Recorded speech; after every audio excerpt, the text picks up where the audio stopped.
Avec une permanence place Jean Jaurès et une présence depuis non pas des semaines mais des mois sur les marchés, Serge Babary a un objectif, faire en sorte que les Tourangeaux le connaissent, qu'ils mettent un visage sur son nom. Serge Babary qui fait un véritable tour de chauffe. Petit à petit, les observateurs de la vie politique s'accordent à dire que le challenger endosse doucement le costume de candidat. Sur son dernier meeting à la salle capitulaire à Saint-Julien il y a quelques jours, il s'est révélé. On a vu un Serge Babary beaucoup plus offensif, qui attaque beaucoup plus le bilan du maire, qui a même fait rire la foule. Donc voilà, on voit que l'homme est en train de se mettre en posture. Par contre, du côté de la gauche, on sent qu'on ne sort pas encore du bois. Stratégiquement, pour Jean Germain, bien sûr, il faut pas sortir maintenant, il faut sortir à dernier moment. On dit souvent que cette campagne va jouer sur les 2 dernières semaines, c'est un fait. Babary va essayer d'aller chercher le maire, les lieutenants aussi.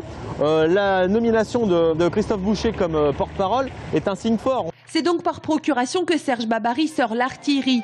Via l'UDI, Christophe Boucher qui somme le maire de s'expliquer sur 2 points, le cumul des mandats et les mariages chinois. Mais Jean Germain ne répond pas. Jean Germain, lui, passe doucement de la position de maire à candidat.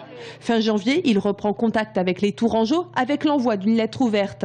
Pas d'éléments de programme de sa part, mis à part le télécabine, au-dessus de la Loire, aussitôt balayé par les Verts. Point commun entre les candidats, leur regard vers Tournord. Mais pour le moment, pas d'offensive. On parle de campagne souterraine. Et je pense qu'effectivement la campagne va rentrer réellement dans le dur après les vacances et après le 6 mars, malgré tout, après ce dépôt officiel des candidatures. Là après on va être dans les programmes, dans les grandes réunions publiques qui rassembleront sans doute un peu de monde. Et là, on sera réellement dans la campagne. Ça va durer 15 jours.